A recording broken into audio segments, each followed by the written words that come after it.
অক্ষয় তৃতীয়ার দিন আমাদের পশ্চিমবঙ্গের দীঘায় জগন্নাথ মন্দির উদ্বোধন হলো।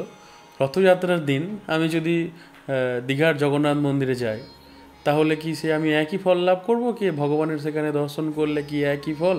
ঠিক বলছো, অক্ষয় তৃতীয়ার দিনে দীঘাতেও জগন্নাথ মন্দির হয়েছে। ঠিক দেখো প্রসেনজিৎ, স্থান মাহাত্ম্য তোমাকে বুঝতে হবে। জগন্নাথ ধাম বলতে আমরা একমাত্র পুরীর কথাই মাথায় আনি। কারণ কি, সত্যযুগে বদ্রীনাথ, ত্রেতায় রামেশ্বরম, তারপরে দ্বারকাপুরী, কলির ধাম জগন্নাথপুরী।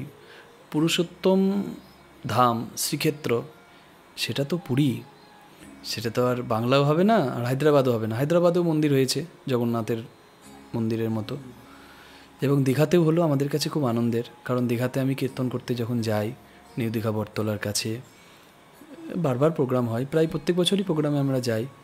আমরাও চেয়েছিলাম সেখানেও একটা মন্দির হোক, যেখানে আমরা যাব, সুন্দরভাবে প্রভুকে দর্শন করব। সেখানে মন্দির হয়েছে, এটাও আনন্দের কথা। কিন্তু শ্রীক্ষেত্র পুরুষোত্তম ধাম জগন্নাথ, সেটা হায়দ্রাবাদও নয়, সেটা দীঘাও নয়।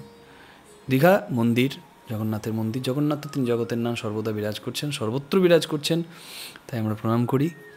আমি দীঘাও যাব, আমি পুরীও যাব, কিন্তু জগন্নাথ ধাম যদি বলতে হয়, শ্রীক্ষেত্র যেখানে প্রভুর এই অলৌকিক লীলা, সেটার সেই ধাম হচ্ছে শ্রীক্ষেত্র পুরীধাম। সেটার অদ্বিতীয়, সেটার দ্বিতীয় কোথাও হবে না।